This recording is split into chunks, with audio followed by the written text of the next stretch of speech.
हम नूतन कन अपन पूरा मिथिलावासी के गोर लगै छी। आ अखन एकटा हम बेटा लगन गबै छी जे किरण दीदी के आग्रह अछि, हुनके लेल गीत गाबि रहल छी। किरण दीदी अहाँ सुनैत हैब तऽ जरूर कहब जे केहन लागल। तऽ सुनू अखन एकटा बेटा लगन। कोने बाबा साजल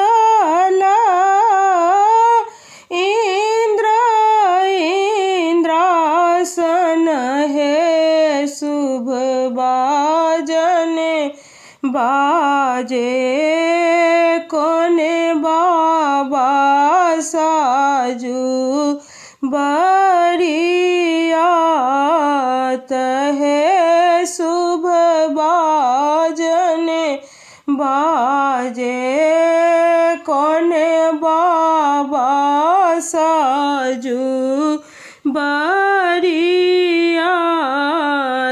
है शुभ बाजन बाजे।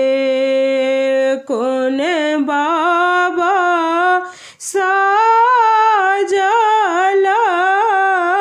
मैदानी हाथी है शुभ बाजन बाजे। कोने बबुआ के होए त विवाह है शुभ बाजन बाजे। कोने बबुआ के होए त विवाह है शुभ बाजन बाजे। अपन बाबा साजल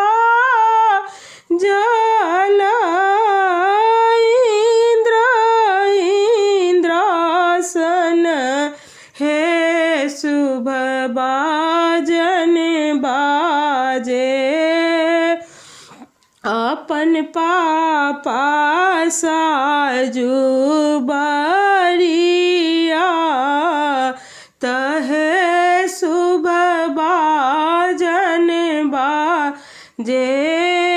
अपन पापा साजू बरियात है शुभ बाजन बाजे। अपन चाचा साजल मैदानी हाथी है शुभ बाजन बाजे। रामचंद्र दुल्हा के होए त विवाह है शुभ बाजन बाजे। रामचंद्र दुल्हा के होए त विवाह है शुभ बाजन बाजे। सब बरियात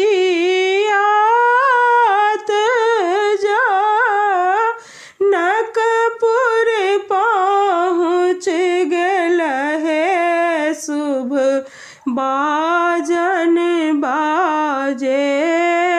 जनक ऋषि का रथी मंगल गान है शुभ बाजन बाजे।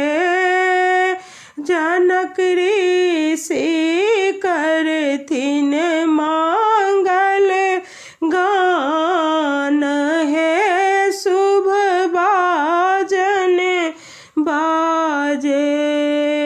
भेला विवाह परल सीता सिंदूर है शुभ बाजन बाजे।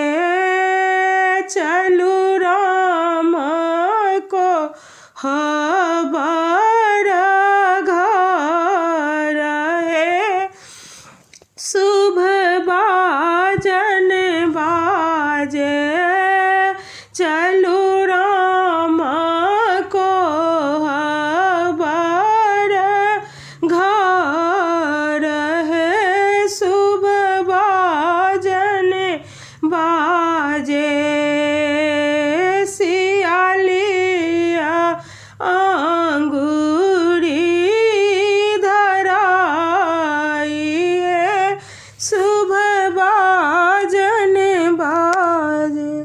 धन्यवाद।